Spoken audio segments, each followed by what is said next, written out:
Hello, thank you so much for granting me this interview.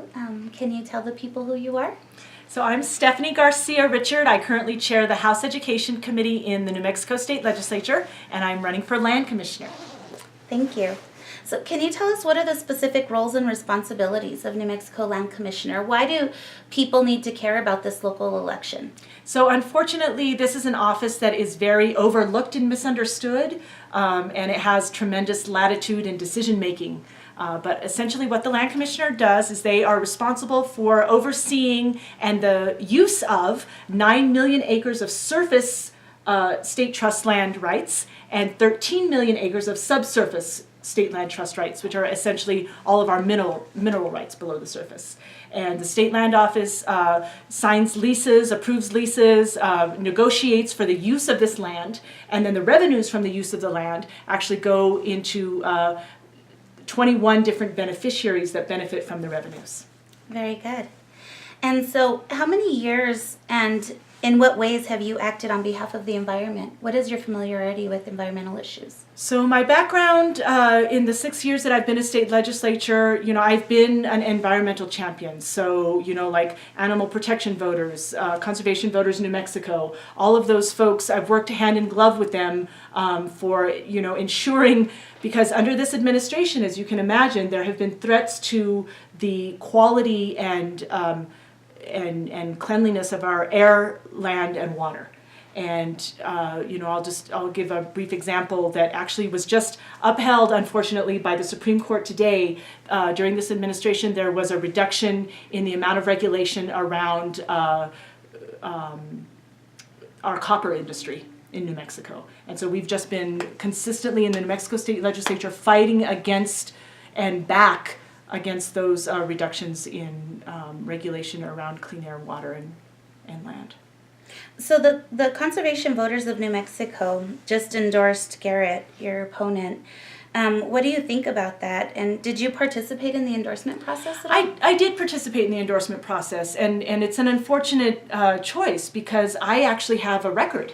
I actually have the highest score in this race of the folks who have had to take votes on these issues. I mean, I've actually put my money where my mouth is. I don't just talk about how I'm environmentally friendly. I've actually had to vote on these issues. So are you disappointed in that at all, or why do you think that happened? Do you think it'll have an impact? I absolutely think it will have an impact in this race. It's incredibly unfortunate because it begs the question, why would you have a scorecard for someone if you're not going to actually use that score? I see. So what environmentally friendly or environmentally related nonprofit organizations have you donated money, time, or expertise to over these years? I've had a lot of interaction and just meetings and negotiations with, like, for example, the Sierra Club, definitely, like I mentioned, CVNM. They've had me come and talk and present at their meetings. I've had meetings with their membership.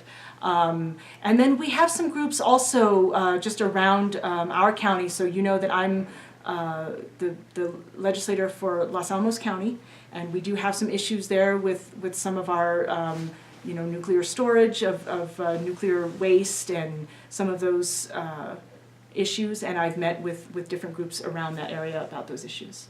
So do you think in this capacity you have any impact on the war economy here in New Mexico and how the war economy seems to generate ghettos and poverty surrounding all of our bases? So I'm going to tell you something right now. There are voices missing from the conversation.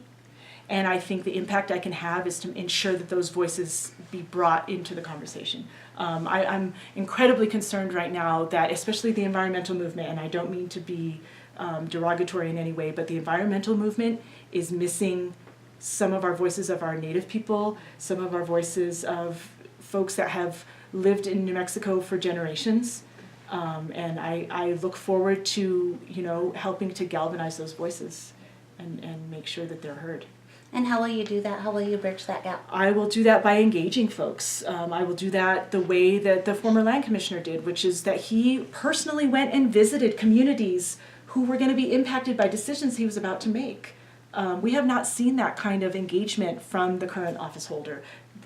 I met with folks in Lincoln and Otero counties who are going to be impacted by a land swap that they read about in the newspaper. Nobody came to visit them. Nobody asked them about what they thought the impact was going to be on them. And there are groups right now working on really underrepresented voices in the environmental community. I would love to partner with those groups to ensure that we're hearing from everybody. And you mentioned the war economy. It's not just those folks. I mean, all kinds of industry create sort of these ghettos and like the impact on folks whose voices aren't part of the conversation. I appreciate you doing that. So what does an educator and state legislator bring to the office? Aside from your voting record, how do you intend or see the work that you'll be doing as land commissioner related to the legislature and governor? So I just spent a little time upstairs, talking to someone about how I've spent 6 years in my position building up a knowledge base and expertise, a skill set that I believe is unique to this office. I represent cattle growers in my district. I mean, everyone thinks that it's Los Alamos. It's the whole Jemez Mountain Range. I have cattle growers, we have the extractive industry, we have access issues to the national forest, we have watershed issues. We've had 3 wildfires in the district since I've taken office. Yeah. So all of those land management issues I've seen firsthand. All of those constituency groups. I mean, land issues in New Mexico are complex, they're multi-layered, they often have, competing polarizing interests. I've seen those issues and dealt with those issues head on, and I want to bring that background, that expertise to the land office. In the state legislature, I have had the privilege of sitting for 2 terms on the budget committee.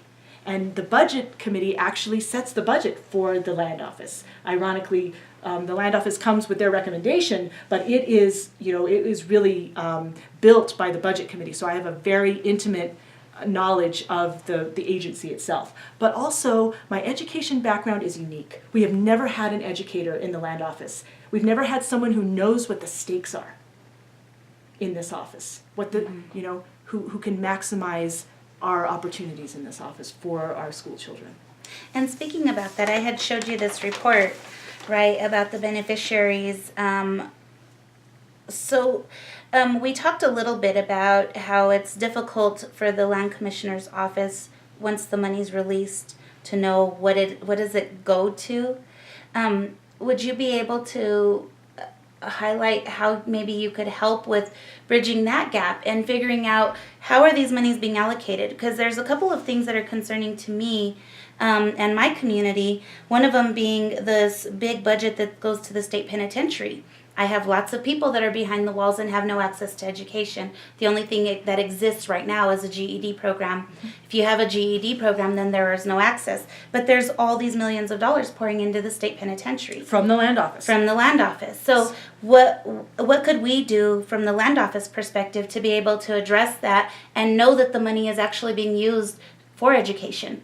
So I guess my first sort of response to that is that nothing at the land office at this moment is transparent. If you want to get any information on any kind of decision that's being proposed, you have to do an IPRA request, a public records request. Mm-hmm. And so I think that you bring up a very good point, which is we need some light shed on A, where's the money coming from, B, where it's being spent. And I think that it's really my intention to transform that office to ensure that we have some transparency and accountability, not only in decision making, but absolutely to just take a look at where this money's going, what it's being spent on, what are the benefits? Because really, the mandate on the office in the Constitution is to act in the best interest of the beneficiaries. Are Right. we indeed acting in the best interest of the beneficiaries? And you can take that, that can mean so many things, right? I think right now that's in question, Right. whether or not that's happening. Right. One thing that I ran into recently is how school funds are being used to fund school police and arm officers within our APS school district, which is the biggest public school district. And not directly on education. Education. Or classroom spending. And- we know that classroom Right. dollars that are spent directly on classrooms benefit kids so much more than any other dollar that's spent. Right, and the legislative bill says that it's not supposed to be spent there. So I would like us to try to be transparent and seeing where is this money being spent and is it actually helping in education. So we would be looking to you to help with those provide that efforts leadership. and provide that leadership, absolutely, if you were to hold this office. So those are some of the things that we'll be asking of you. Let's come back after I get elected and we'll do another And we'll do interview. another interview Yeah. and see how we can help you with that effort too, because we're here to support you. So I wanted to hear from you about the relationship between the Land Commission and state land grant funds and the education of New Mexico, which you tapped on a little bit. So you talked about how the money goes to education, but how would you be able to make a difference in making sure that it's being used appropriately? So just to go back on that topic. I guess, so I'm going to answer this in a slightly different way than maybe you mean it. I really want the office to advocate for early childhood. We have not been successful with getting that through the legislature. And I really think, because public opinion is on our side on this issue, I really think we need to bring this to the people. And I think the land office should be the lead in advocating that we spend a portion of our land grant permanent fund on early childhood education. I mean, right now, we have kids, who come to a kindergarten classroom door already behind. How can that be? How can that be? It's my community. Yeah. So do you see that as like an adjustment in the beneficiaries? Is it that it is people going to would have to be be added or taken off? It's going to have to be an adjustment in the beneficiaries, and I'm just going to let your audience know that's a constitutional amendment, because the beneficiaries are noted in the Constitution. And so right now the Constitution says K-12. We would be asking for pre-K, so that is something that we need to change. And it needs to go to the people for a vote. So do you see that as how you would need the legislature and the governor to work together with absolutely, you? but the leadership and the advocacy should come from the high profile of this office, because this is the purview of this office. Very good. I appreciate that.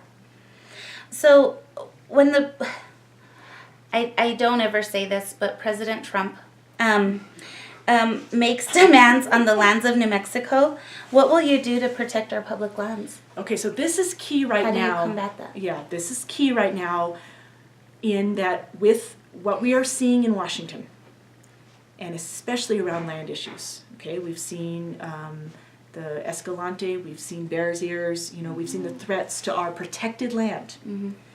We have to look to our state office holders to stand up to the federal government in this era, in this day and age. This office has perfect leverage to do that because we have state trust land acreage within our national monuments. We have state trust land acreage along the southern border of our state.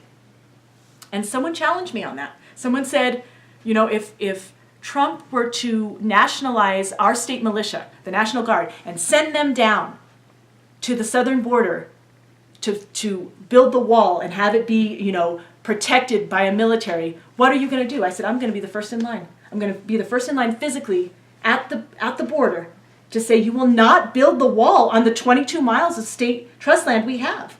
That's our land. We say what you can do with that land. You will not build the wall on this 22 acres. So this office has, and we've never seen a phenomenon like this ever before, to where we're looking to our state office holders. You all, when you're considering these state offices, think about the advocacy, the leadership they can provide in standing up to the federal government. That's how we need to think of our state offices now. Right. And do you feel like you have allies already in place that will be able to rally behind you and help you with that? Absolutely we do. Absolutely we do. Yeah. Very good. So can you tell me about your relationship with the oil and gas industry, and how much funding and support have you ever received from them or their executives?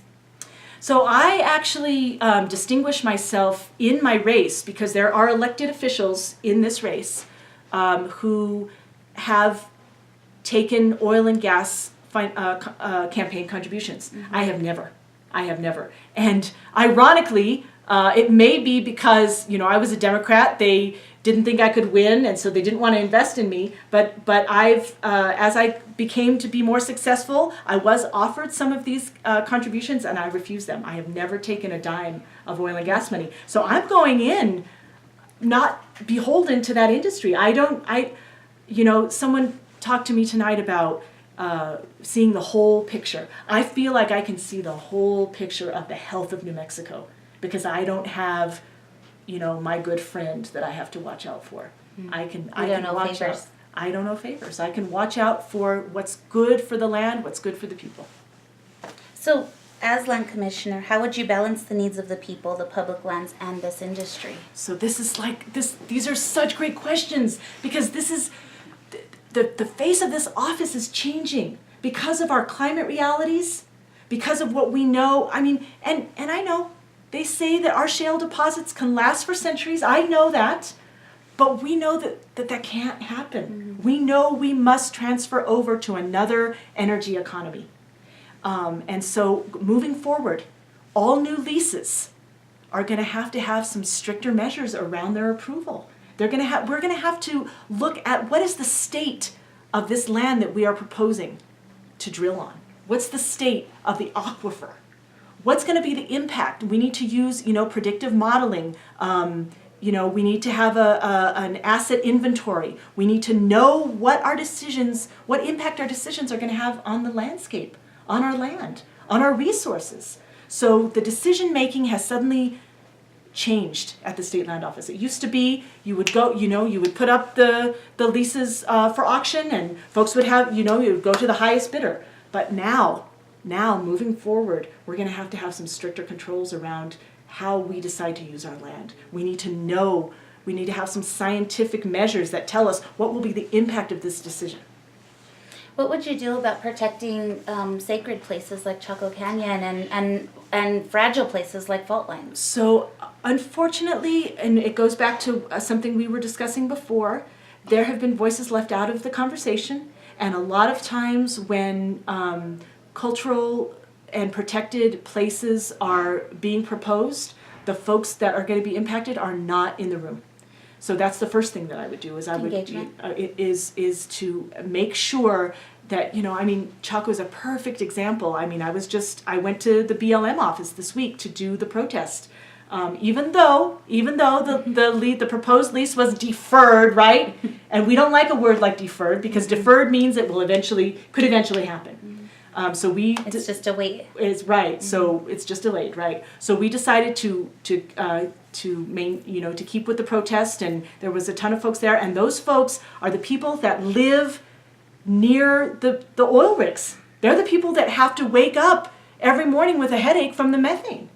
So those were the impacted individuals. Do you think that they have been in on any kind of discussion about what to do around the lands around Chaco or in Chaco? Exactly, that's what we need, right. That engagement. Right. I appreciate that. So,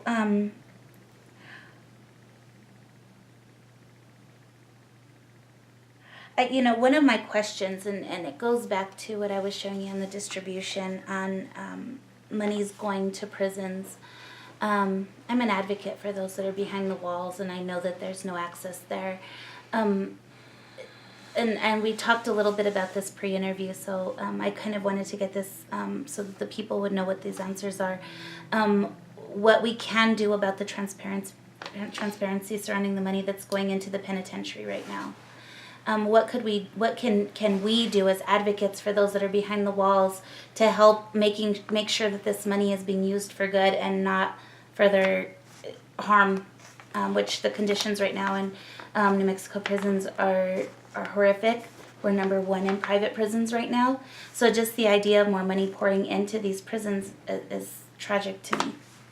So essentially, and this is just a little bit of background for you and your listeners, so the money, once it's released to beneficiaries, it is at pretty much the discretion of whatever agency, university, hospital, or school that is. I know for the common schools, they call them the common schools, they're the K-12, that goes into the general fund, and then that is apportioned in the public school support budget. So I'm assuming it's the same with the corrections. This is money that goes to the corrections agency, the corrections department. Mm-hmm. So it would really be incumbent on us to seek out a partnership or relationship, and especially with a new governor and a new secretary of corrections, mm-hmm. to really get a handle on where that money is going, how it's being spent, and to really encourage the department to use it on, Rehabilitative measures. rehabilitative measures, measures that reduce recidivism, measures that help educate. Yeah. So, if you held this position, do you see yourself as somebody who could champion that transparency and accountability? I definitely see myself partnering with agencies in a way that the land office does not partner with agencies now, and I think that would be a perfect example. Thank you. I think that was the bulk of my questions. I just wanted to ask, is there anything you think I didn't ask that people should know about you, aside from what I've asked you so far? I don't think so. I think you had great questions for this office. You did your research. I had some help.